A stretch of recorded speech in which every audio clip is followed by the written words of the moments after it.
Life here is not a gift handed out once and kept forever. It is a debt, paid daily, with muscle, with vigilance, with the price of every mistake. In Tsavo, the sun-seared land of East Africa, the crown is not forged from gold or diamonds. It is woven from fear.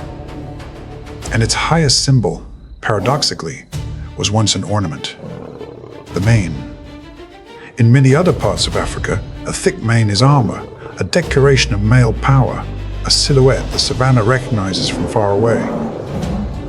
But in Tsavo, the heat negotiates with nothing, not even beauty. The heavy mane traps too much warmth, drives the body toward dangerous overheating, and turns pride into a fatal weakness.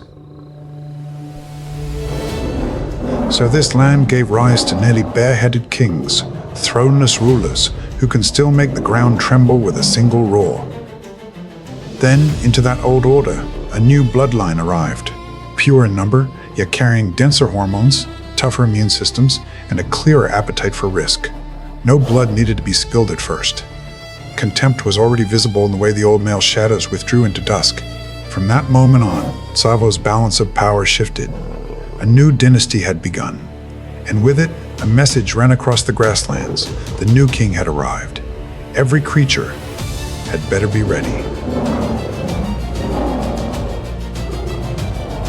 But a throne does not stand on a male's muscle alone. An empire that wants to last must be fed.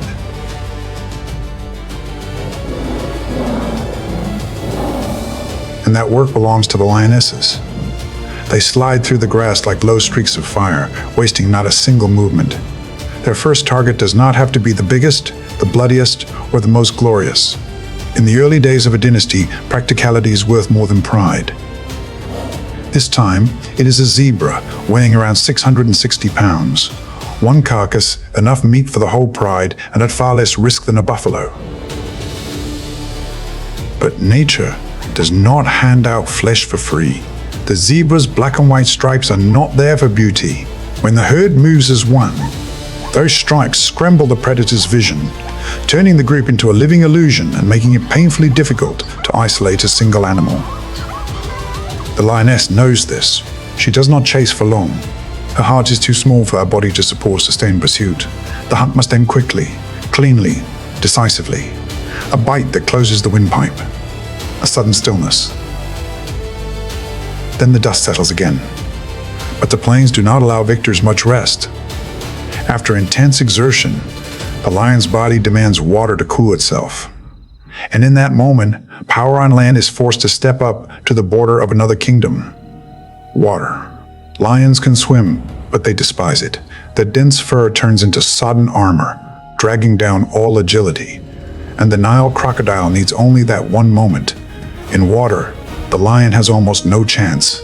Sometimes, not even on the muddy edge of the bank has it truly left the crocodile's dominion behind. Yet Tsavo is not ruled only by jaws. Waiting in the mud, the giants begin to speak. Young bull elephants are passing through fierce hormonal surges, swollen with confidence, aggression, and the intoxicating certainty of their own size. To an elephant, a lion is not a worthy enemy. But lions are persistent. If they cannot bring down the giant, they will turn toward the weakest link, the calf. It is the oldest strategy on the savannah, but at close range, the roar of a mother elephant is more than sound. It is pressure, a shock that rattles the rib cage and shivers through the attacker's nervous system. The lion finds no opening, and in that instant, the savannah turns its face and reveals its deeper truth. Not fang, not claw, but the body of a mother standing between death and the life behind her. Challenged from every side, starved, denied by elephants and humbled by water, the new dynasty comes to understand one thing. If it wants to truly wear the crown, it will need a coronation of blood. And this time, the prey will not be weak. It will be the African buffalo, a living fortress weighing up to 500 pounds, armed with a horn span of more than 3 feet. A lone lion has only about a 20% chance of walking away from such a confrontation without serious injury, but when the whole pride commits to the assault, their chances of surviving nearly double. The lionesses are the spine of this battle. They bite into the hips, hook into the neck, and drag until the red dust coats fur and blood alike. This is the moment the new male must prove his worth, not with a roar, but by stepping directly into the most dangerous point of the struggle. And when the buffalo finally collapses, Tsavo understands the throne has been secured. But power never stands still. It is always hungrier than it was yesterday. The next prize rises on the horizon, the Maasai giraffe, towering over 16 feet tall, a giant whose kick alone could shatter a lion's skull. Yet the hunters understand the laws of the body. The giraffe carries in its chest a heart weighing more than 24 pounds, forced to labor furiously just to pump blood upward against gravity. When pursued, that heart surges toward its biological limit. The lions do not rush in. They wait. They wait until the giraffe's own height becomes a burden, until endurance begins to turn against mass. Then they tear into the softest points beneath the thick hide, and the scent of death spreads far enough to summon the cleaners of the savannah. The new empire has not merely survived, it has touched domination. But Tsavo was never a board, made only for lions. Human beings have wasted far too many centuries misunderstanding the spotted hyena. They called it a coward, a scavenger, a thief of leftovers.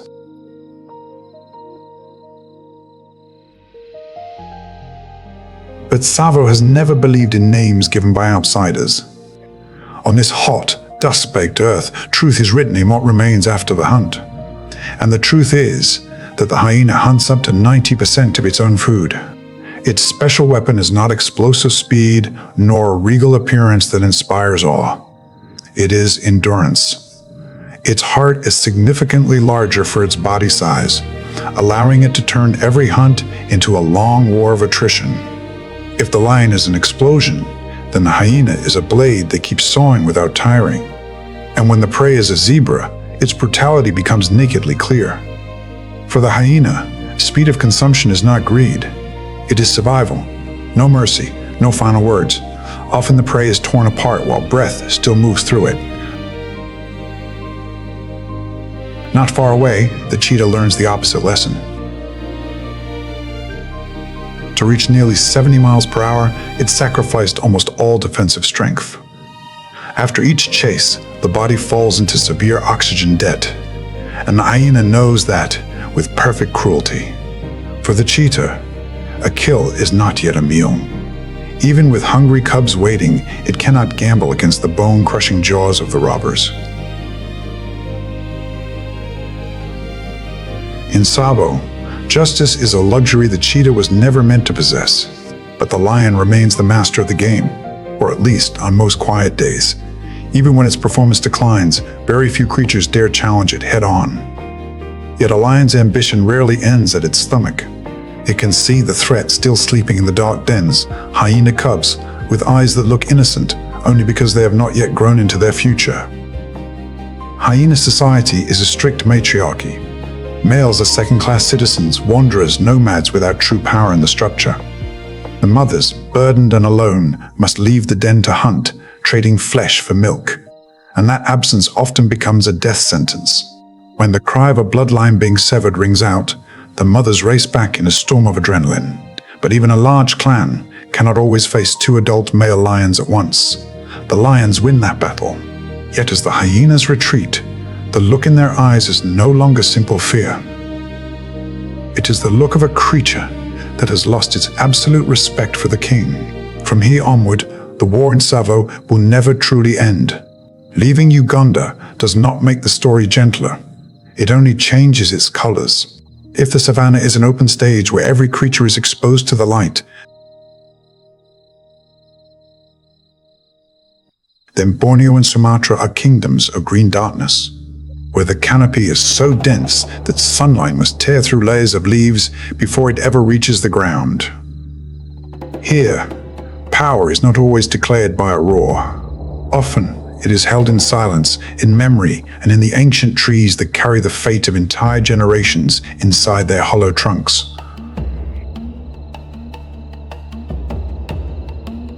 High above, the heavy beating of wings makes the forest shudder. The rhinoceros hornbill appears like a living emblem of Borneo's sky. The hollow casque on its bill is not a decoration. It is a resonating chamber, amplifying calls that travel for miles to announce territory and presence. Their lives are tied inseparably to ancient trees with natural cavities. When breeding season begins, the female seals herself inside the nest with mud, remaining in darkness for weeks while she molts and raises her young. Outside, the male shoulders everything.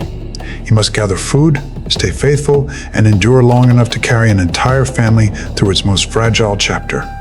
By eating large fruits that smaller birds cannot handle, hornbills become master sowers of the forest, scattering seeds far and wide, beginning quiet acts of rebirth across the jungle. The savannah does not move in one direction. If all you see are fangs, you will never understand this place. The rest of the plains are written in hooves, horns, sudden turns that seem to split the earth, the absolute stillness of newborns, the alarm calls of small birds spreading through an ocean of grass. Impala become masters of disappearance in the wet season. Grass rises high, soft and thick, becoming shelter and trap at the same time. This is also the season of birth. A newborn has no speed, no horns, no tightly organized herd around it. Its only weapon is stillness. The mother hides it in the grass, leaves it there for hours, returns briefly, then leaves again so her scent does not pull in leopard or lion. When danger passes close, the fawn holds its breath so completely it seems to leave the world. On the savannah, there are moments when life survives not by being stronger, but by vanishing more perfectly. Thompson's gazelles choose another path. The instant a cheetah breaks from the grass, the gazelle becomes an arrow. It is not speed alone that saves it, but violent angles, rapid zigzags, sudden lateral bursts that force the predator to pay for each correction with its own energy. A cheetah may accelerate with astonishing speed, but the price is written in burning lungs and a heart pushed to its limit. If the gazelle can drag the chase beyond that threshold, the balance begins to shift. Zebras use something stranger still. Their black and white striping is not for hiding in grass. It distorts focus when the whole herd moves together. And if driven too close, a zebra's hind kick can break a jaw, even kill a lion. This is where the savannah corrects every false assumption. The beauty written across a zebra's coat is not softness. It is a shield for the eye and a hammer hidden in the legs. Wildebeest survive through mass, endurance, and refusal. Immense herds roll across the land, turning the ground into a drum. They are not beautiful in the way people frame wildlife posters, but that enormous living storm creates a visual chaos so dense that a predator struggles to isolate one body from the rest. And when cornered too sharply, the curved horns become knives. Many turn and drive straight at their attackers, hitting with the desperation of animals that understand one more backward step means death. Buffalo are fiercer still. A single one can weigh close to a ton. But what makes lions truly wary is not size alone. It is memory and herd discipline. The instant danger appears, the buffalo fold inward, calves to the center, horns out, forming a wall of steel. One charge can destroy a predator's confidence in an instant. The giraffe, gentler in the human imagination, keeps a dead zone of its own.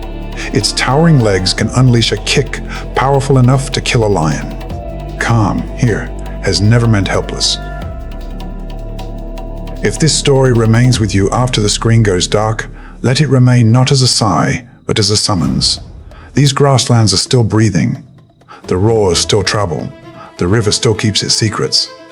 But those things continue only if human beings choose to let them continue. Stand on the side of the darkness a leopard needs in order to disappear. On the side of the sandbank, a crocodile hatchling needs in order to emerge. On the side of the corridor, a wildebeest herd needs in order to complete its journey. Because every footprint still pressed into red earth is a sentence not yet erased from the oldest story on this planet, the right to live. Every hunter on the plains must expose itself to the light sooner or later. The crocodile does not. It lies low under the water, letting mud erase the outline of its body, leaving only its eyes and nostrils to do the rest. On land, a roar may claim territory. In water, silence is the true declaration. The Nile crocodile is one of the most successful crocodilians left on Earth, and in Africa, it is the largest, the hardest, and the most complete. A mature male can exceed 6 meters and weigh over a ton. But the thing that makes it frightening is not its size. It is the feeling that this animal comes from another age, almost unchanged, as if evolution once finished perfecting it and saw no reason to return. Its back is not just skin. Beneath the scales lie small bony plates called osteoderms, serving at once as armor, solar collector, heat storage, and mineral bank. The open mouth it shows while basking is not a threat. It is a cooling system. Yet the greatest mistake would be to believe that an unmoving creature is inattentive. Along the crocodile's jaws are sensory receptors so fine that the surface of the river becomes a map of vibration, the flinch of prey, a misplaced hoof at the bank, a body struggling only meters away. All of it reaches the crocodile like an alarm. No human engineer, with a lifetime to try, could easily redesign a creature that is at once armor, sensor array, blade, and living battery. And it existed long before human beings knew enough to ask what perfection might look like. The crocodile strategy is patience in its purest form. It can remain underwater for up to 30 minutes, sinking into a silence so complete that prey mistakes it for driftwood. Then the moment arrives. That body explodes upward from the edge of the water like a tensioned cable released. The jaws close. The bite force can rise into the tens of thousands of newtons, among the strongest in the animal world. Its conical teeth are not designed to chew. They pin, hold, and drag. But what made the crocodile legendary is still something beyond the bite, the death roll. When prey is too large to drown immediately, it spins its entire body around its axis with terrifying speed. Flesh, tendon, and joint are not simply torn by teeth, but by torsion. This is not frenzy. It is technique written into the genes. A form of violence so exact that it feels almost engineered. Then the story changes tone. On a warm bank, a female digs a nest.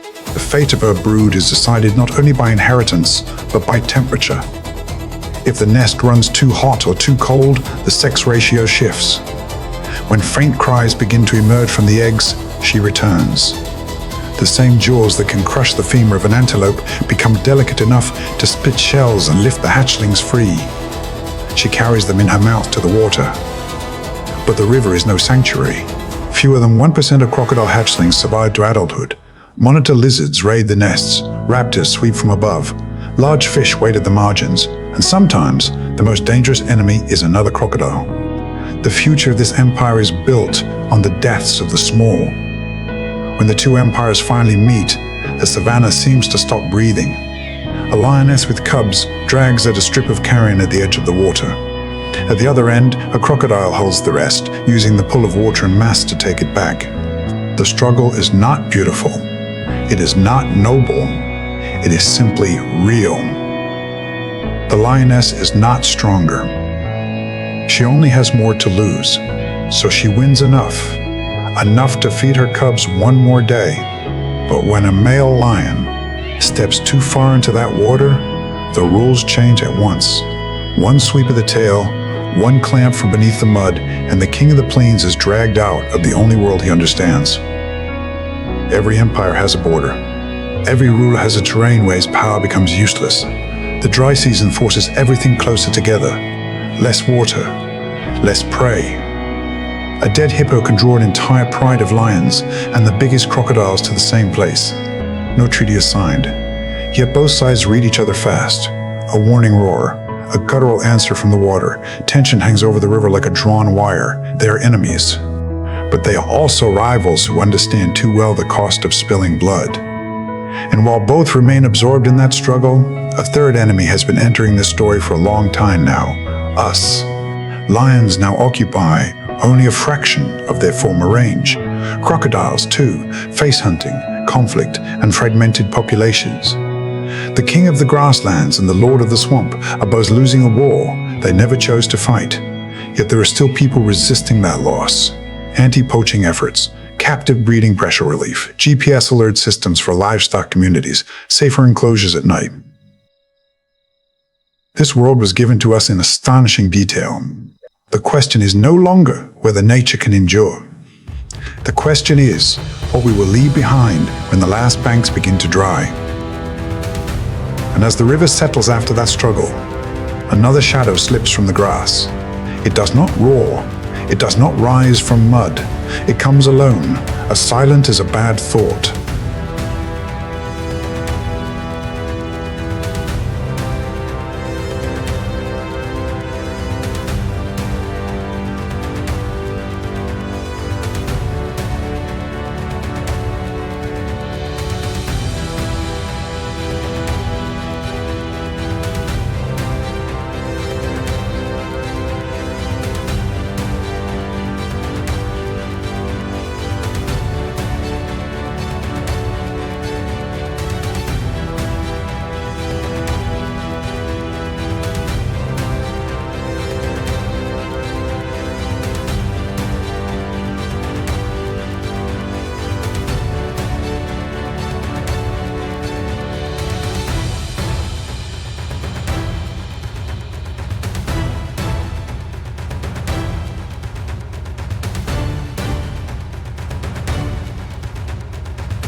If the lion entrusts his future to the pride, the leopard chooses the opposite path entirely, alone, in shadow, across a landscape where a single wrong step can cost an entire season of hunger. It is the predator of the edge between light and dark, of low thickets, of tree shadows cut across hot ground. Its golden coat marked with black rosettes was never made for beauty. It was made to fracture the outline of its body into patches, to dissolve into dry grass, bark, and leaf shadow. Millions of years ago, its ancestors crossed from Asia through hard country and kept on their bodies. Only what mattered most for a solitary life: soft feet, low shoulders, a tail long enough to balance, and the strength to kill prey and then remove that prey from whatever came afterward. A mature leopard may defend a range stretching across dozens of square kilometers. It needs no fence posts. Territory is written in scent, claw marks on bark, and the silent presence of the owner himself. The dry season makes that life harder than ever. The ground cracks open. Heat rises as if from a kiln.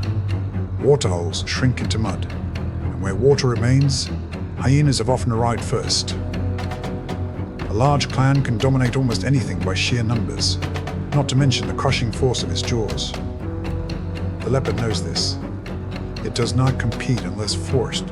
It goes farther, finds damp places others overlook, and accepts thirst if that is the price of survival. But thirst is only one problem. The leopard must also hunt. Impala become one of its familiar targets, spring-loaded, quick, alert, capable of moving in herds that function like defensive walls of nerves and vision. The leopard advances one careful step at a time, setting each foot down as though afraid to crack the earth. The whole hunt is a contest between time and sound. It waits for the wind to die, for the herd to let down its guard for one breath, for hunger and patience to meet in the same instant.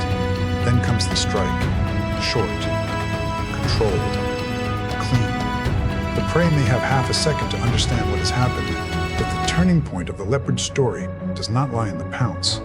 It lies in what comes next. The savannah is full of animals ready to steal from it.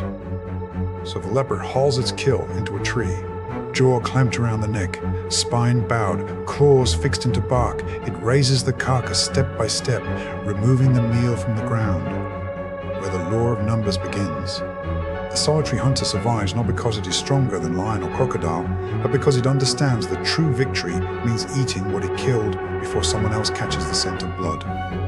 Its success, therefore, always stands on a ledge above failure. A missed strike means wasted energy in dry grass. A stolen carcass may mean several nights with an empty stomach.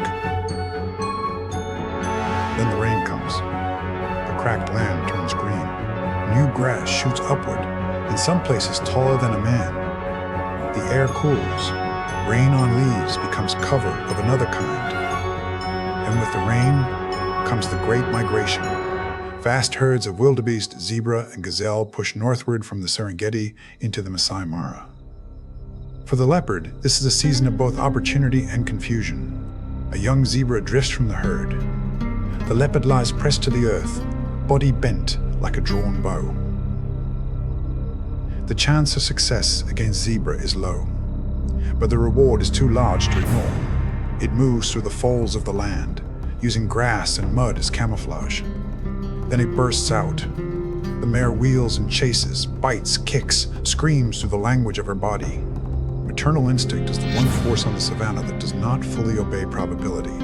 But this time, it is not enough. The leopard keeps hold of the foal and vanishes into cover. The savannah does not reward courage. It grades only the result. The real danger now no longer comes only from hyena or zebra mare. It comes from the land itself changing. The average temperature of the savannah has risen. Dry seasons stretch longer. Shade grows rarer. Water grows rarer. The shadows leopards need are disappearing. Wildlife corridors, GPS collars, ecotourism, and real-time tracking are being used in many places. These are not embellishments to a story. They are attempts to restore the lost darkness a leopard can still vanish into. When one sees a leopard pass through tall grass and seem to dissolve into the landscape, it becomes hard not to wonder who placed that gift inside every rosette. the ability to disappear at the exact moment it must. And beneath the branches where it hoists its kills, another species is already waiting, not to pull prey upward, but to drag everything lower. Closer to bone, closer to truth, closer to the night.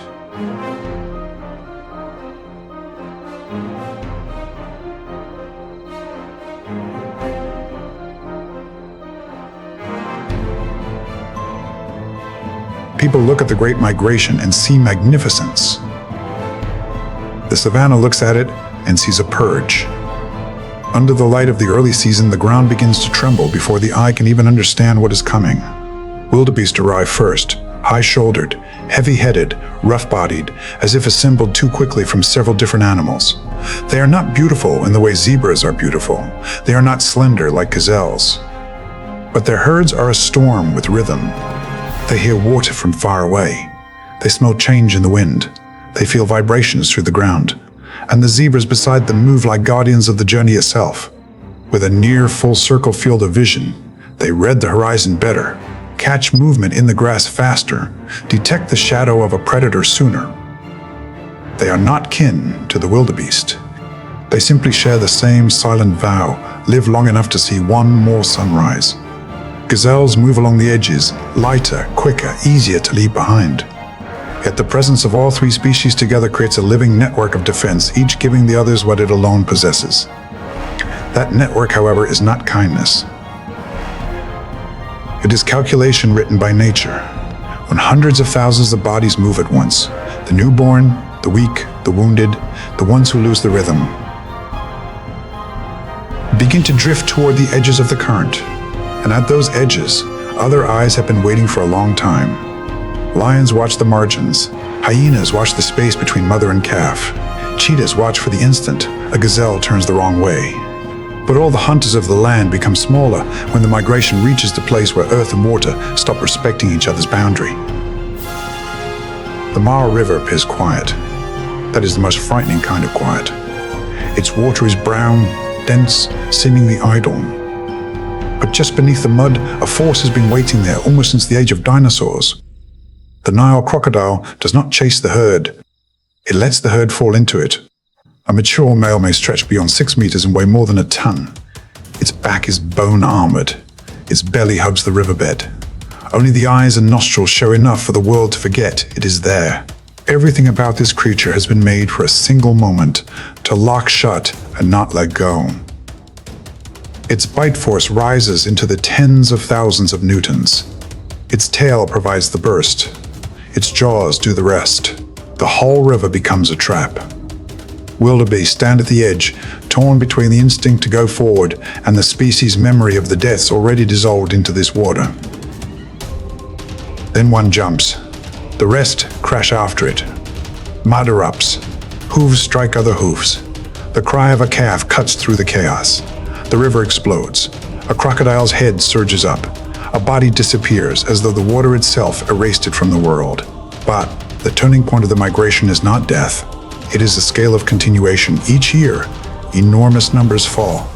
It sounds like disaster. Yet those deaths feed the grass again, feed crocodiles, vultures, hyenas, bacteria in the soil, and the next wave of green that rises after the rains. The blood that sinks into the land does not end a story. It starts another one.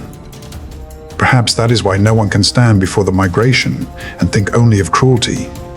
There is an order inside that cruelty, a severe, terrifying order. A calf born on the plains can stand within minutes. Soon after, it must walk. Not long after that, it must run. There is no true childhood on these plains. There is only a brief interval between being born and being forced to keep up. Behind the migration, the alkaline lakes blaze with another kind of endurance.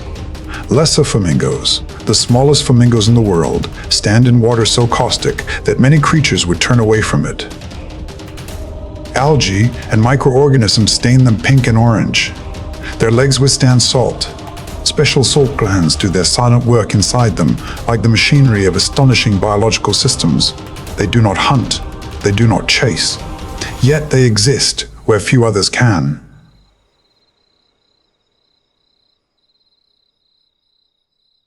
Some animals change the ground simply by passing over it.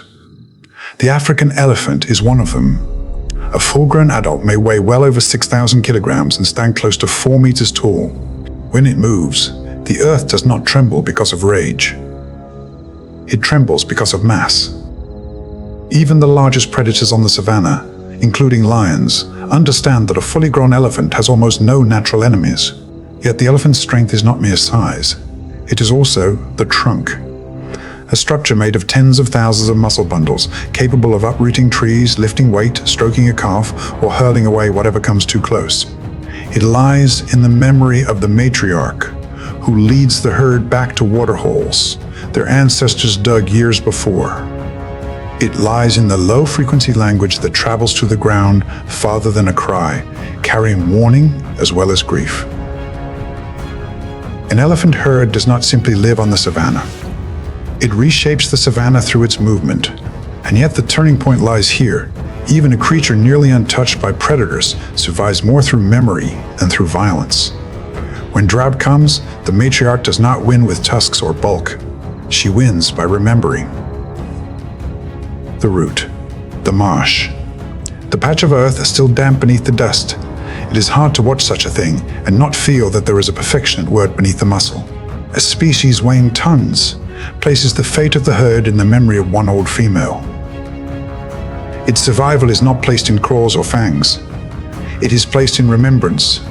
The rhinoceros takes the opposite path. It lives more alone, more guarded, seeing poorly but smelling brilliantly. Its body seems plated like armor, its horn made of keratin. The same substance as a human fingernail becomes a weapon in the hand of nature. A full-grown animal may weigh well over 1,000 kilograms. Its blurred vision forces it to read the world through scent and sound. A strange odor, a footstep out of place, a short noise. That is enough to trigger a charge. During breeding season, males clash using the very horn that defines them. Some battles last for hours. Some deaths come not from lions, but from another rhino. The black rhino moves even more slowly through time. A pregnancy lasts many months. Each calf remains with its mother for years, and population growth is painfully slow. A creature of such size, yet with such a fragile future. And on its back stand red-billed oxpeckers like tiny sentries, removing parasites and sounding the alarm when something approaches. Even this giant still needs a bird to watch behind it. The giraffe bends the idea of strength into another form altogether. Its neck may stretch beyond 2 meters. Its heart is immense, strong enough to push blood upward to the brain. Yet it still possesses only 7 neck vertebrae, the same number found in a human being. It feeds where few others can reach. It sees farther than most grazers below. But whenever it lowers itself to drink, the body must split its front legs wide, lower its head, and offer its throat and skull to every danger around the water's edge. Lions know it. Crocodiles know it. The giraffe knows it too. A design that seems miraculous becomes suddenly vulnerable simply because it needs water. Then, in mating season, their elegance becomes a hammer. Males begin to neck. Their heads swing sideways. Their necks whip like heavy clubs. The bony knobs on their skulls slam into ribs, shoulders, and flanks. The sound can carry across the open country. A well-placed blow can break ribs, damage organs, even drop a rival instantly. It is a slow, cold form of violence. Not dramatic, but final. Rhinos charge straight. Elephants overpower by sheer mass. Giraffes turn their own towers into weapons. Each species has its own way of telling the world that it cannot be erased easily from this landscape. And yet the greatest danger now no longer comes from clashes between giants. It comes from shrinking land, poaching, fences, roads, and dry seasons that last longer than they once did. Rhinos are hunted for horns that hold no real medicinal power. Elephants lose the roots passed down across generations. Some giraffe populations have fallen severely over recent decades. Protected areas answer with armed patrols, GPS tracking, dehorning, wildlife corridors, and community warning systems. One truth must be spoken clearly here. The largest animals on the savannah are not dying because they are weak. They are dying because they are slower than the pace of human destruction.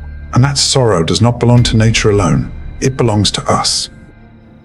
Farther south, where the open grass gives way to waterholes, mud banks, and slow rivers thick with the smell of silt, another force is waiting. It has no towering legs like a giraffe, no memory like an elephant, no horn like a rhino. It needs only water deep enough to conceal most of its body.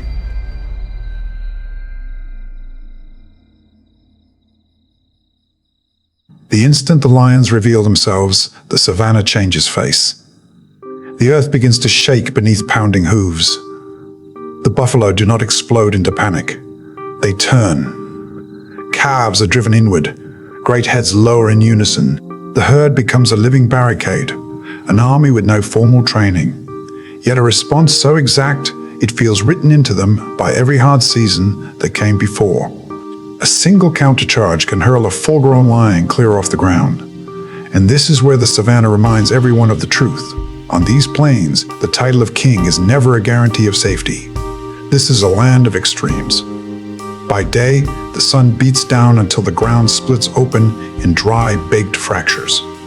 By night, the heat drains away, leaving a cold sharp enough to slice through exhausted flesh. Tall grass feeds herbivores, hides them, and becomes the perfect curtain for ambush.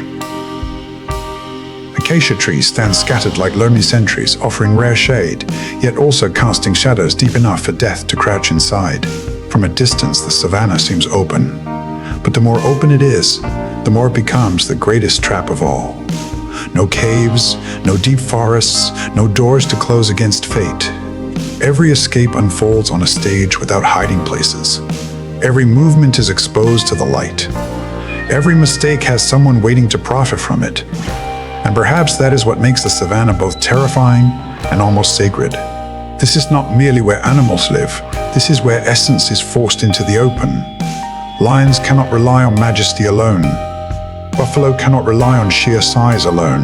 The hunter must be hungry enough to risk everything, clever enough to wait, disciplined enough to compress chaos into a single fatal moment. The hunted must be stubborn enough to stand, calm enough to hold formation, brave enough to turn back into danger when one of their own is being dragged away. On this land, victory does not belong to whoever is called the strongest. It belongs to the one who understands the limits of its world more clearly than anyone else.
The savannah does not kill in only one way, and that is what makes this world both beautiful and terrible. Death does not wear a single face here. It may come in the form of a pride of lions operating like a war machine. It may arrive on the silent feet of a leopard, so soft that even the grass has no time to bow. It may explode like a bolt of lightning through the body of a cheetah, then vanish seconds later because the creature has nearly burned itself alive with speed. Or it may come in the warped laughter of the spotted hyena, a sound humans have long mistaken for cowardice, when in truth it belongs to one of the most relentless and battlefield-savvy hunters on the plains.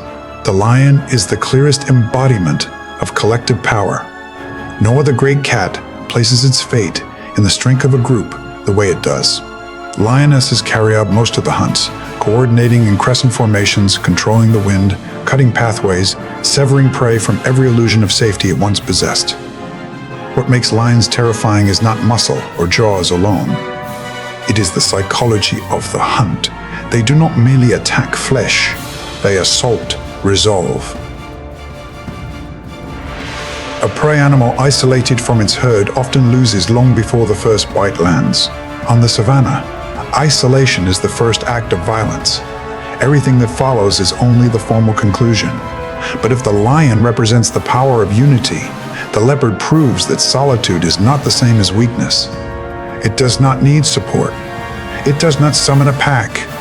It does not announce itself with a roar.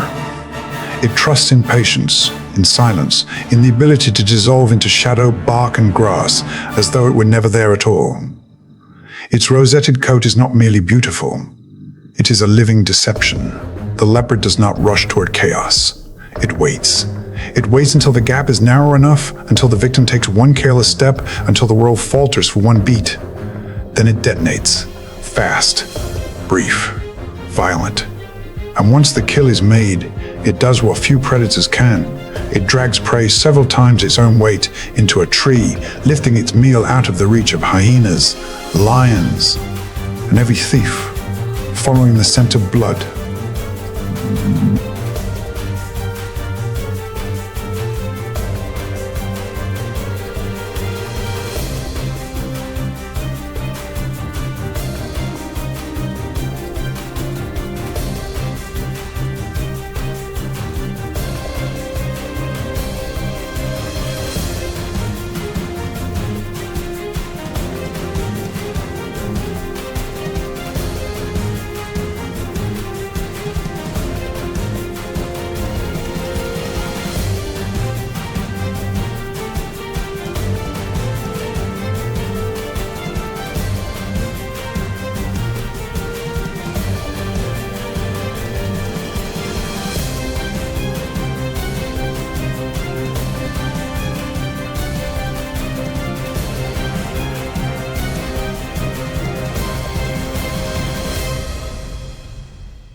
A flamingo can turn a brutal salt lake into a living painting.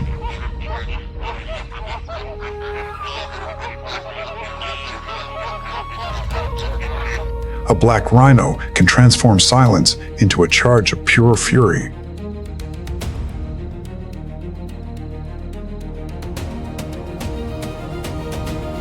A caracal can rise from the earth and make even the sky unsafe.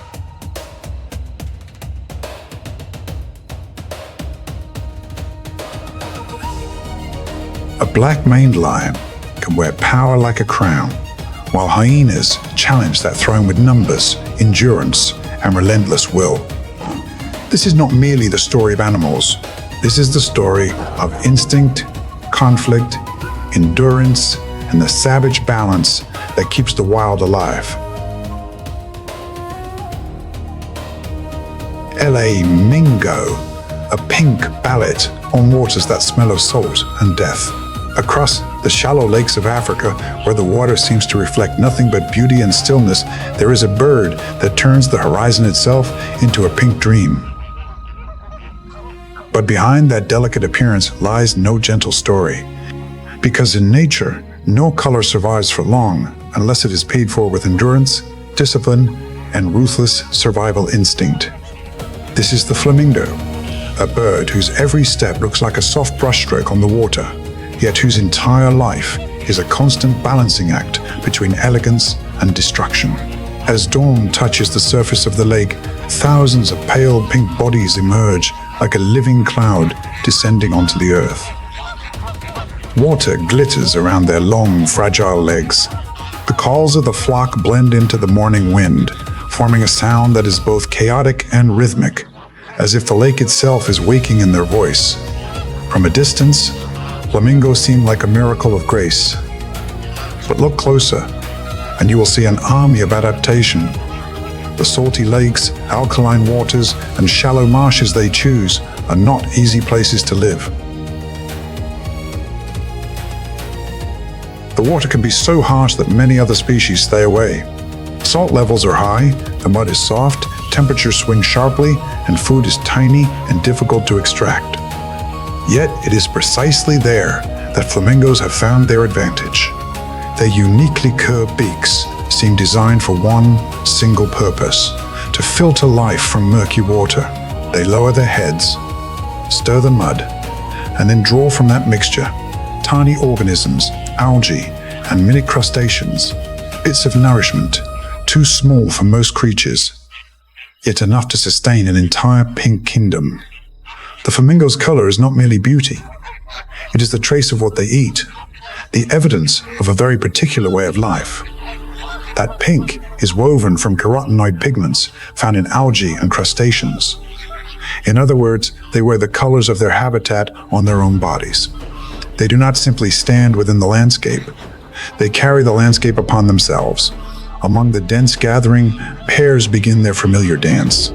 Necks stretch upward, heads turn in unison, wings open slightly, and their synchronized steps resemble an ancient ritual carved deep into the blood of the species. This is not simply courtship, it is selection. Among thousands of individuals, every motion becomes a declaration of health, rhythm, and the ability to belong to the collective. But flamingos do not live on beauty or ritual alone. They breed in crowded colonies, where thousands of mud nests rise like little towers from the water's surface.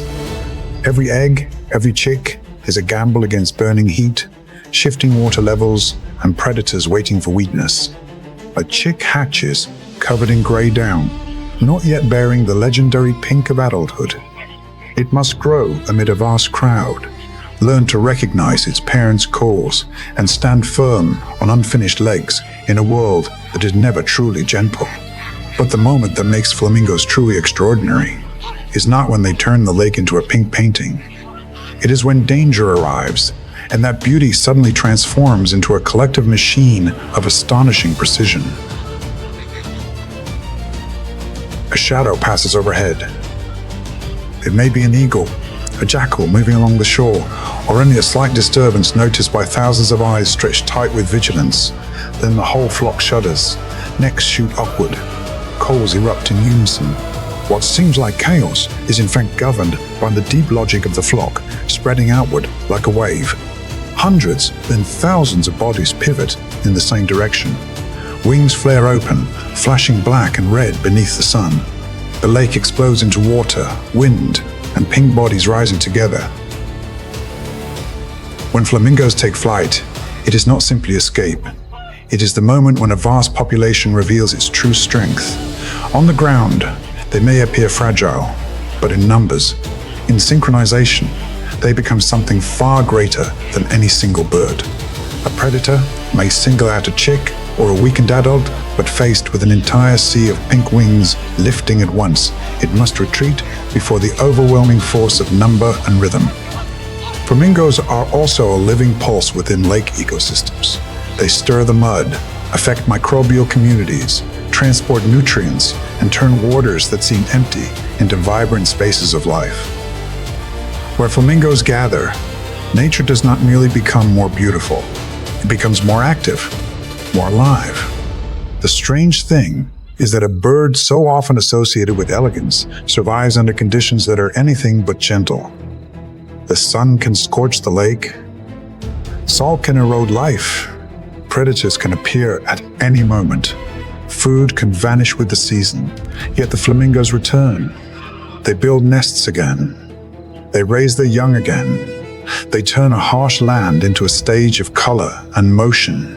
As evening descends, the flock stands still in the red light of dusk, their reflections stretching across the water like brushstrokes dissolving into sunset.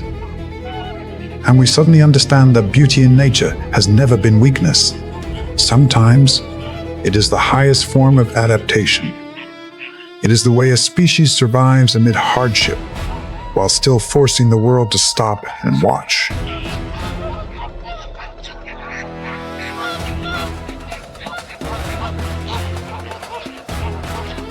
Caracal. The black-eared ghost in a world of impossible leaps. Not every African assassin comes wrapped in a giant body or a roar that shakes the night. There is a predator that moves so quietly it seems to leave no trace.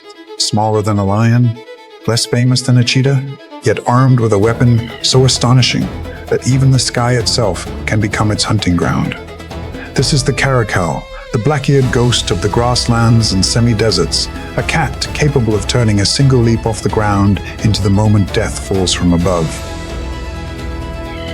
Twilight spreads over the grassland in bronze light.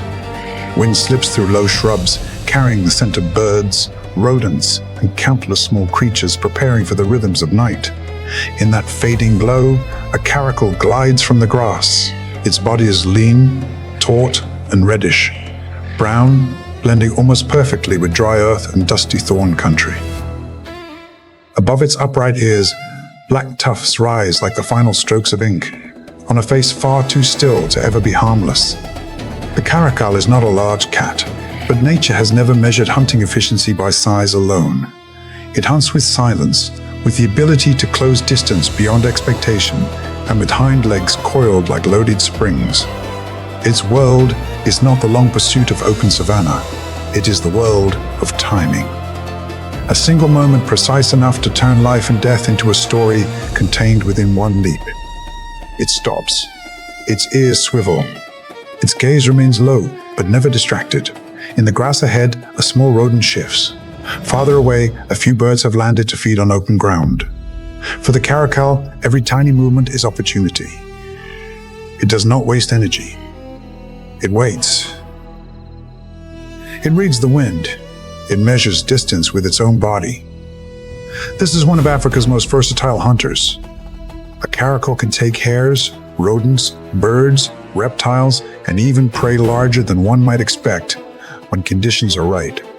But the skill for which it is most renowned is its ability to launch vertically into the air and knock down birds in mid-flight. That feat is a combination of neural speed, explosive muscle, and a targeting instinct so sharp it feels almost unreal. The caracal's life is a different kind of solitude from that of the black rhino. It is not alone because it is a fortress, but because it is a dagger. It survives on the margins of bigger hunting territories, avoiding direct conflict with larger predators, slipping into the hours and spaces they leave unguarded. In Africa, survival does not belong only to the strongest. Sometimes it belongs to the one who knows how to become something.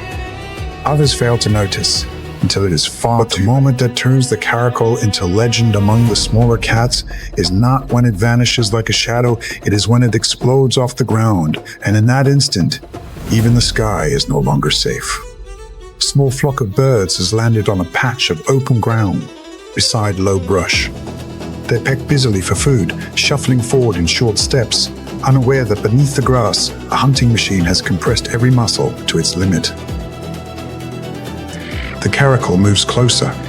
Its body drops lower. Its tail is nearly motionless. Then, everything detonates. It launches upward.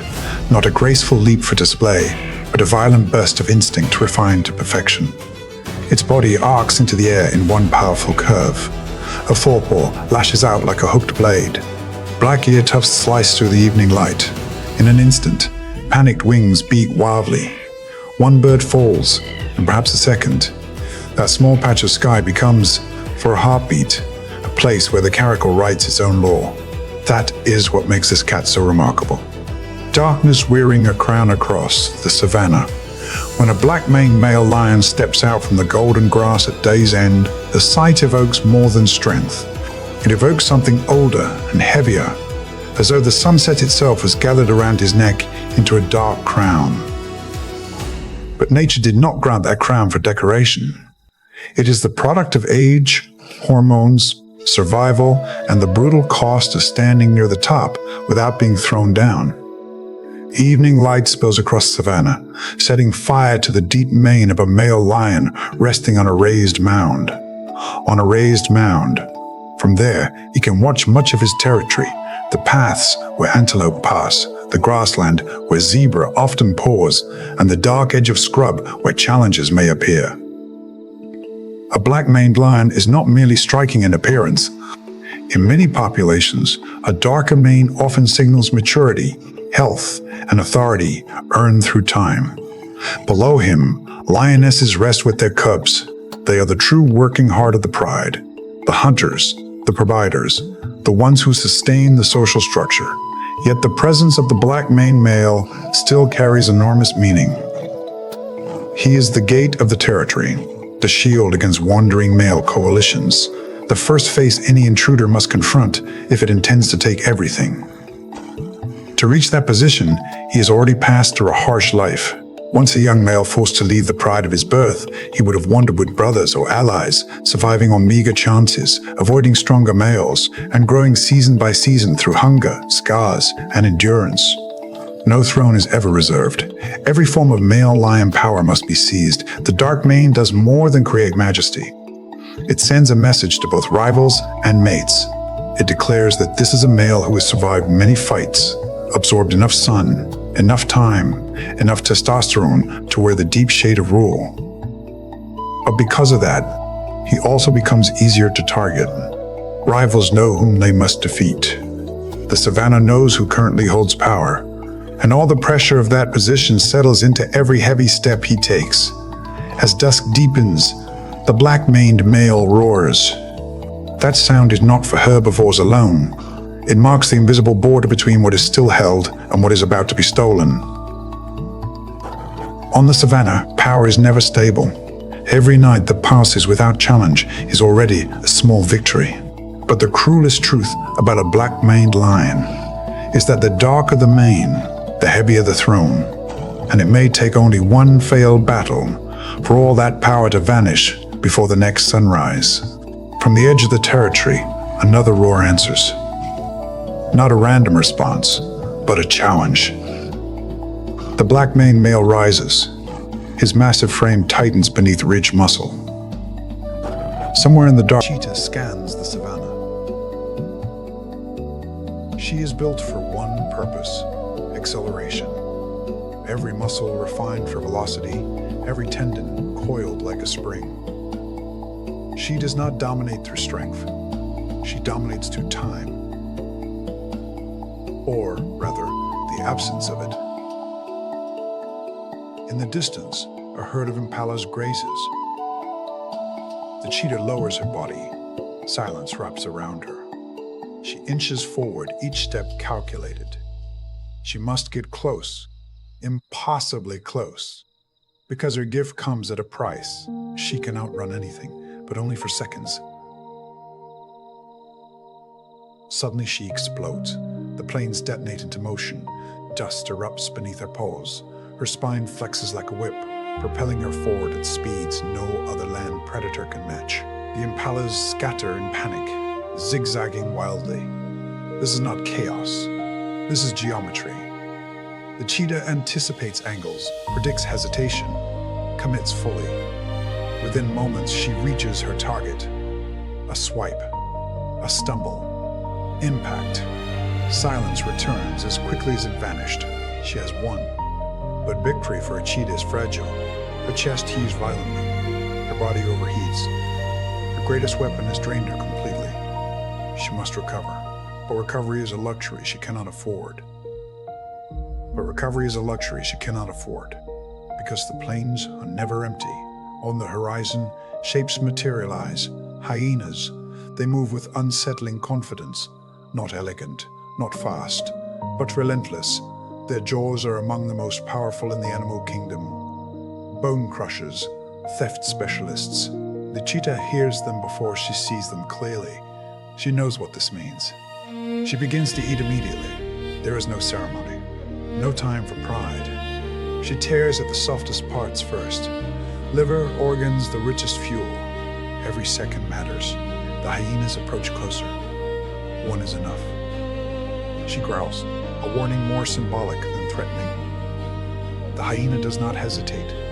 It lunges forward, laughing in harsh, mocking bursts. The cheetah swipes, but she is exhausted, built for sprinting, not for war. The hyena clamps down on the carcass and pulls. A tug-of-war begins, brief, brutal, inevitable. The cheetah releases. She steps back, ribs rising sharply, eyes still fixed on what was hers moments ago. Hunger burns inside her, but instinct is stronger than pride. Live to hunt again. That is her only option. The hyena calls out, and soon more arrive. The plains reward teamwork, but the hierarchy of hunger does not end there. Farther away, lionesses rest in the shade. Unlike the cheetah, they are warriors. They do not chase with explosive speed. They endure. They coordinate. They overwhelm. As dusk falls, the lionesses rise. They move as one unit, silent, strategic. Their target, a young wildebeest separated from the herd, two flank. One pressures from behind, another waits ahead. This is not a chase. It is an ambush designed by experience. Within minutes, the wildebeest collapses beneath coordinated force. The lionesses feed. But even they cannot eat in peace. Hyenas gather again, this time in numbers. Dozens. The air fills with snarls and defiance. The lionesses hold their ground. Muscles tense. Tails whip in agitation. A single hyena cannot challenge the lions, but a clan can. The confrontation escalates. Lunges, fights, bone-jarring bites narrowly avoided. The hyenas press closer, testing resolve. Then a sound fractures the tension. A roar. Deep, thunderous, commanding. A sound fractures the tension. A roar. Deep, thunderous, commanding. A male lion emerges from tall grass, mane dark against the fading light. The hyenas pause. They understand power when they see it. The male does not charge immediately. He advances slowly, deliberately. Confidence radiates from him, like heat from the earth. Another roar. The hyenas retreat, not in panic, but in calculation. This prize is no longer worth the cost. Silence returns to the plains. The lions feed under the rising moon. Tonight, strength has prevailed. But tomorrow, the cheetah will hunt again. The hyenas will gather again. The lions will defend again. Because on the African plains, survival is not about winning once. It is about enduring the endless cycle. Speed, strength, strategy, different weapons. Say more. Cakedom of the scavengers. Extended. The Iberian sky is vast and mercilessly clear. From hundreds of meters above, movement on the ground is impossible to hide. The eyes of vultures are built for detection, scanning not for motion but for stillness. Stillness means opportunity. When one bird begins its descent, others notice. Vultures read each other as much as they read the land. A single spiral downward becomes a signal flare across the heavens. Within minutes, the sky fills with widening circles. On the rocky slope lies a fallen red deer. It may have succumbed to illness, injury, or the slow erosion of age. The cause no longer matters. In nature, death is not an end. It is redistribution. Griffon vultures land first. Pale-headed, broad-winged, cautious but impatient. They hop sideways, gauging distance from one another. Their long necks stretch forward, testing the air. But none begin, because authority has weight, and weight is arriving. The Eurasian black vultures descend like dark verdicts, larger, heavier. Their shadows stretch across the carcass and over the griffins themselves. No call is needed. The griffins step back. The black vulture grips the hide and pulls. The sound is thick and fibrous. Skin resists, then splits. Steam rises faintly in the cool air. That rupture is permission. The flock surges. What follows is not graceful. Wings slam against wings. Feathers fly loose. Beaks strike defensively as often as they feed. Talons scrape bone. Bodies show for position. Hunger is louder than fear. Each bird calculates constantly. How far can I push? Whom can I displace? Which opening offers the richest reward? The hungriest become the fiercest. A vulture spreads its wings wide to appear larger, shielding its portion. Another darts beneath that barrier to snatch a bite. Quick, efficient, relentless. The black vultures tear muscle from limb. Griffins plunge deep inside the cavity, emerging crimson-stained. Hierarchy shifts moment by moment, depending on strength and timing. And yet, this is order. Within an hour, the deer is reduced to architecture. Ribs gleam, tendons snap free, even the eyes vanish. Gradually, aggression fades. Crops swell visibly. Breathing slows. One by one, birds step back.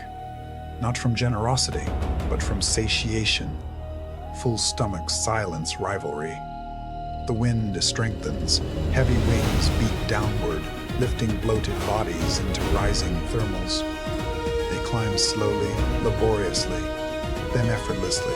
Below remains only bone. Clean, sterile, efficient. In this kingdom, there are no hunters, no mercy, no cruelty, only conversion. Death into life, waste into survival. And somewhere beyond the horizon, another signal is already forming in the sky. The Tenerife giant lizard emerges. Its body is thick and muscular. Its scales dark, absorbing warmth. It moves with deliberate authority across terrain that would shred softer creatures. Despite its ancient appearance, almost reptilian royalty, it is not a predator of flesh. It feeds on plants. But vegetation here is seasonal, fragile, and fiercely contested. Spring brings blossoms. Cactus fruits swell with moisture. Shrubs push green shoots through volcanic dust. For a brief moment, abundance softens competition. Then summer arrives. The sun hardens everything. Flowers wilt. Water vanishes. Leaves curl into brittle shapes. Leaves curl into brittle shapes. Now, each fruit becomes currency. A smaller lizard approaches a cactus bloom, biting tentatively into its pulp. Juice spills down its jaw, but the tremor in the rocks announces something larger. A dominant male. He advances slowly, but unmistakably. His body language is clear. This territory, this fruit, this moisture, mine. The smaller lizard hesitates, then bolts. The larger one lunges forward, jaws snapping at empty air. He claims the bloom and devours it with mechanical intensity. Strength decides. Across the lava plains, similar contests erupt. Pushes, tail lashes, short, explosive chases. Rarely fatal, always decisive. Because in this landscape, survival is not about killing rivals. It is about outlasting drought. The larger lizards roam wider distances, spreading seeds through their droppings. Inadvertently, they shape the future of the island. Competition fuels regeneration. Even here, among hardened stone and ancient fire, the rule remains unchanged. Food dictates power. Power dictates survival, and survival shapes the land itself.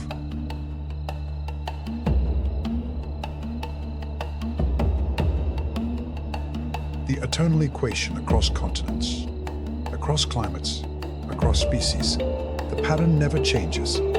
From the mist-covered Danube to the burning African plains, from volcanic stone in the Atlantic to frozen Alaskan rivers, from Mediterranean woodlands to the breathing heart of the Amazon, one law governs all. Energy must move. If it stops, life stops.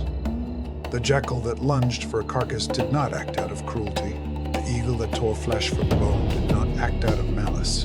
The cheetah that lost her kill did not lose because she was weak. The hyena that stole did not steal without purpose. Each was responding to the same pressure. Hunger. Hunger is older than teeth, older than wings, older than forests. It is the first force that shaped behavior. It determined speed in the cheetah's spine, strength in the lion's shoulders, patience in the jaguar's stalk, strategy in the vulture's descent, dominance in the bear's stance midstream. Even the lizard on volcanic rock carries it, moving across lava in search of moisture trapped in fruit. Food is not comfort, it is currency. It determines who breeds, who holds territory, who grows strong enough to defend, who fades quietly into the background of extinction. When salmon surge upstream, they do not simply feed bears, they feed forests. Nutrients from ocean flesh become soil through scat and decay. Trees absorb it. Insects multiply. Birds thrive. When vultures strip a carcass clean, they do not simply satisfy themselves, They prevent disease. They recycle death into possibility. When jaguars leave remnants, they create opportunity for dozens of species unseen. Every struggle transfers energy forward. Nothing is isolated. The fight for food is not a collection of random battles. It is a system, a vast, invisible network of exchangers. Take away one participant, and the balance shifts. Remove the scavengers, disease spreads. Remove the predators, prey overconsume. Remove the predators, greater vanish. The equation collapses, and yet, within this relentless system, there is something remarkable. Restraint. Most fights do not end in death. The bears bluff more than they maim. The lions roar more than they slaughter rivals. The eagles threaten more than they slaughter rivals.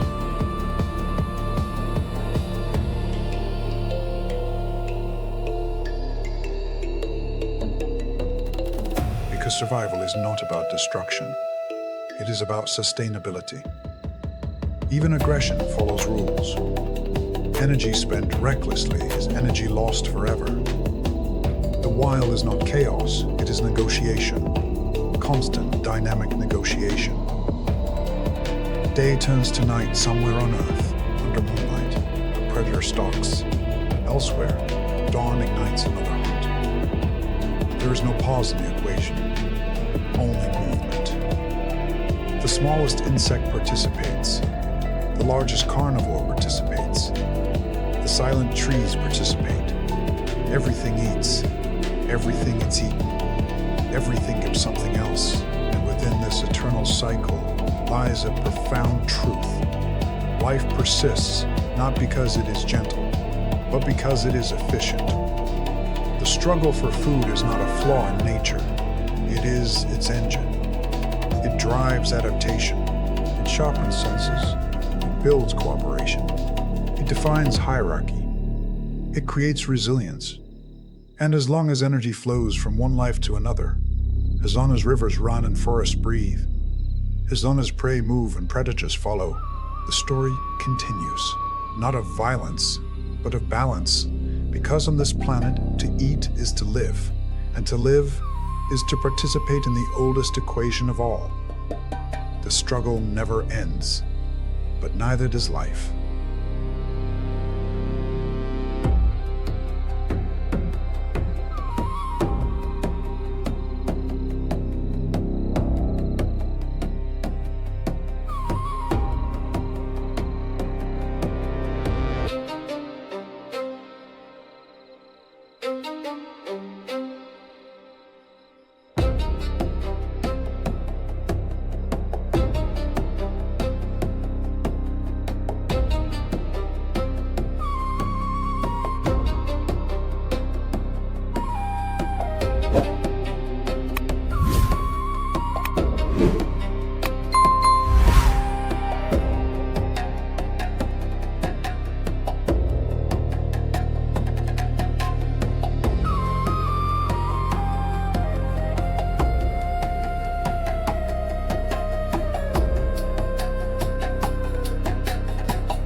A younger coalition is testing him. They do not need to attack immediately. They need only discover how strong he still is, how fast he still is, how much savagery he still possesses to keep his pride. When the confrontation comes, it is nothing like the romantic image humans prefer to attach to lions. It is rough, violent, full of dust, blood, and the crashing impact of huge bodies slamming together. Claws tear skin. Jaws climb onto neck and shoulder. Both sides understand the price. The loser does not merely suffer wounds. He may lose the territory, the pride, the right to pass on his genes, even his life, if he falls at the wrong moment. That is the tragedy, buried at the heart of lion power. The closer to the summit, the more relentless the pursuit. The stronger the ruler, the more often he must prove he is still strong. A black maned lion may inspire fear across the savannah, but he's never truly allowed rest in safety. Every roar is a declaration. Every scar is a receipt. Every quiet night is only a pause before another trial. Even so, His role in the pride cannot be dismissed. His presence defends the range, deters intruders, and contributes to the stability of the next generation of cubs. In the larger ecosystem, lions remain a force that shapes prey behavior and the competitive structure among predators. When darkness finally covers the land and his mane blends into the very shadow it resembles, we realize that some of nature's most powerful symbols are most compelling precisely because they are unstable. This lion is not captivating because he is invincible. He is captivating because even knowing the throne is temporary, he still rises, still roars into the dark, still stands ready to fight once more for what nature never promised would remain his forever. Black Rhinox. A solitary mass of fury in Africa's thorn country. There are creatures that need no roar or lightning speed to make an entire landscape wary. It is enough for one of them to emerge from the thorn scrub, sunlight falling across skin thick as ancient stone, its horn pointed forward like a primitive spear, and the air itself seems to grow heavier.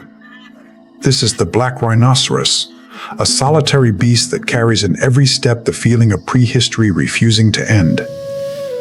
Morning in Africa's semi-arid lands arrives with the smell of hot dust and thorn bush.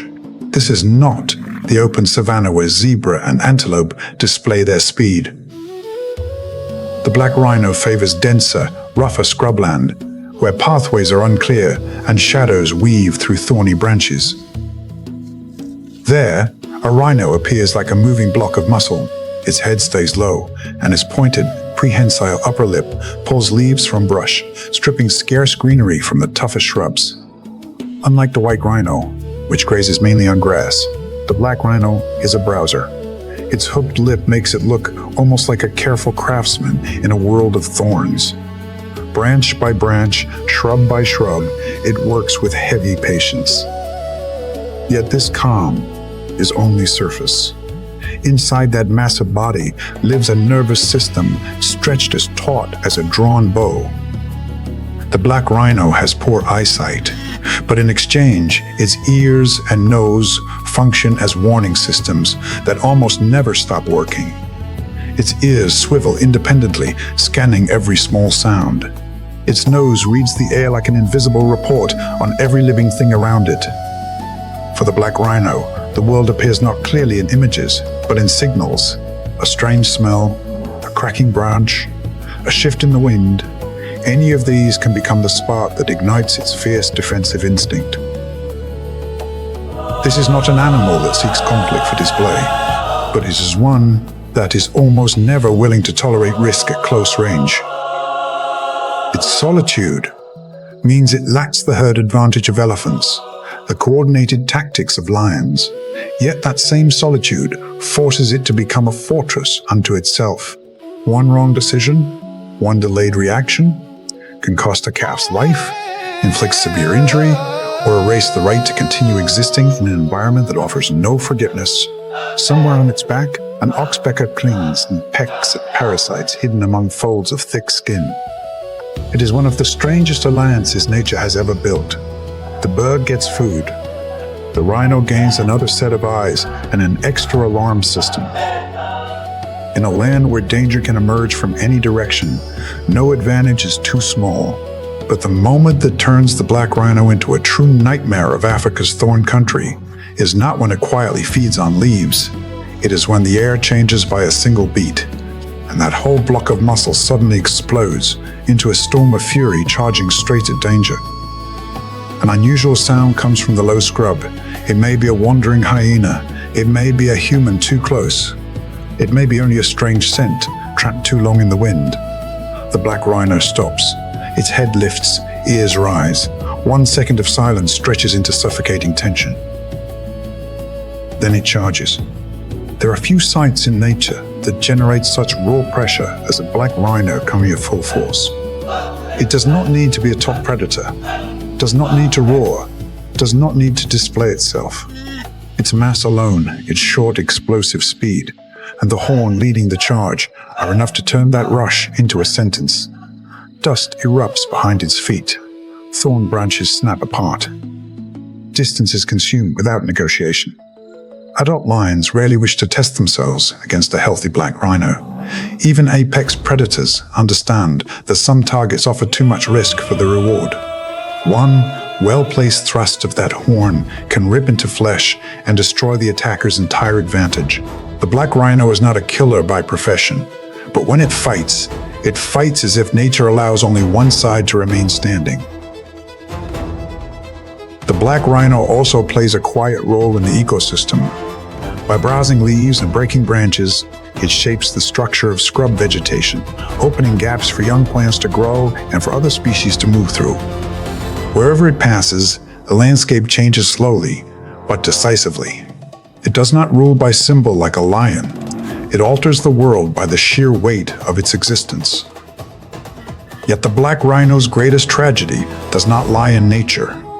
In the wild, few animals dare challenge a healthy adult. But before humans, even all that strength is not enough. However many charges, however thick the skin, however many millions of years spent evolving into a living fortress, it can still fall to invisible greed aimed at its horn. That is the cruelest paradox of all. A species that can silence the thorn country with its fury remains fragile before the one predator that does not need to meet it face to face. As afternoon light stretches long through the thorn scrub, the rhino's shadow grows into a heavy shape across the ground. It walks alone, carrying unpredictability, carrying the history of a species that has survived through endless upheaval. And in that lonely stride, there is something that reminds us nature still preserves beings that do not need to be loved in order to be great. They need only endure long enough and hard enough to remind the world what primal fear truly feels like.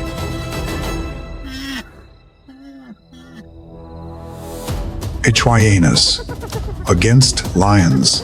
The never-ending war between two empires of the savannah. Across the African savannah, some hunts end in seconds. Some lives are decided in a single violent instant. But there is another war that stretches across years, across generations, a war that never truly closes, no matter how well each side knows the other. It is the conflict between hyenas and lions, two predator powers alike in hunger, yet utterly different in the way they enforce power. One is the symbol of the throne. The other is an army built on endurance. And between them, every carcass can become a battlefield. Night has only just fallen, and the smell of blood is already spreading over the grassland. A pride of lionesses has brought down a wildebeest after a sudden, explosive hunt. Cubs linger behind them. A male lion is nearby, not yet feeding, but his mere presence makes the atmosphere heavier. In the world of lions, prey is not only food, it is reward, fuel, and proof of power. But at the edge of the darkness, other eyes have already lit up. The hyenas are coming, not with haste, not loudly at first, but like a gray-brown tide thickening from the shadows beyond the grass. They smell blood from far away. They heard the struggle. They know that where there is a carcass, there is opportunity. And to a hyena, opportunity is not something to admire. It is something to test to the limit. Humans have long preferred a simple version of this story. Lions are kings, hyenas are dirty thieves. But nature has little interest in such easy summaries. The truth is far more complex. Hyenas do not merely steal, they are exceptional hunters. Lions do not merely rule.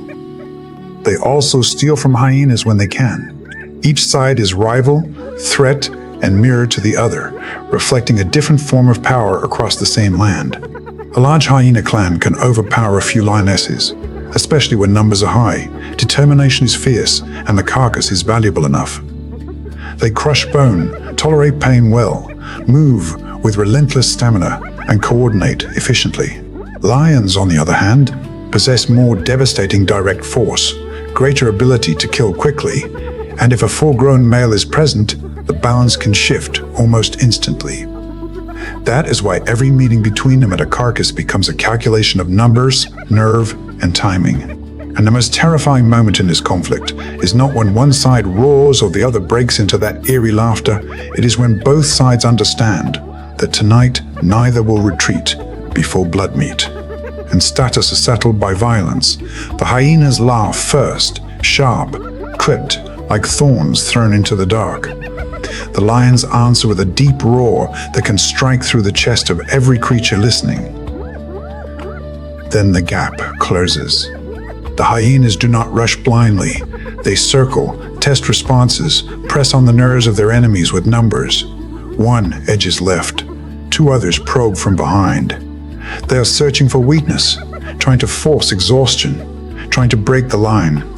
The lionesses rise around the carcass, ears flattened, lips peeled back to reveal their teeth. They know this enemy is not like wildebeest or zebra. Hyenas do not frighten easily with a few warning displays. They will return, try again, remain as patient as hunger itself. A sudden lunge erupts. One hyena dodges in time. Another is clipped across the shoulder by claws. Roars, laughter, pain shrieks, and the smell of blood begin to fuse into one primitive storm. If no male lion is present, the battle can drag on, bitter and exhausting. Lionesses, though powerful, must also protect cubs, guard the kill, and weigh the cost of injury. The hyenas tighten pressure little by little through sheer numbers. They bite, withdraw, harass, and grind at resistance. But the moment a large male lion arrives, the equation can reverse. His size, power, and presence can turn an advancing force into one that suddenly yields ground. It is a dispute over who has the right to exist at the top of the food chain. Who eats first? Who waits? Who controls the fear of others? Yet the most fascinating truth is that neither side can erase the other. Lions cannot wipe hyenas from the savannah. Hyenas cannot permanently steal the lion's throne. Both are forced to coexist in a feud without end, each threatening the other while sharpening the other's edge. At the ecosystem level, both are essential. Lions regulate large herbivore populations and shape behavior across wide hunting grounds. Hyenas hunt, steal, scavenge, and consume almost every remaining scrap of a carcass. One is a blade, the other is a millstone. Together they keep the savannah functioning according to a logic that is brutal but effective. By the time the night deepens, the carcass will have been torn down. Whether it remains mostly with the lions, is partly stolen by the hyenas, or is divided by the physical limits of both sides. But by morning, the war is still not over. It will happen again at another riverbank, another kill, another dry season. Because on the African grasslands, power never belongs to a single roar or a single laugh. It belongs to whoever is still hungry enough, stubborn enough, and violent enough to return to the battlefield one more time. The flamingo endures where the world seems too harsh for grace. The black rhino walks like a remnant of prehistory, carrying both power and vulnerability in the same body. The caracal proves that precision can be deadlier than size. The black-maned lion reminds us that even kings must fight to remain kings.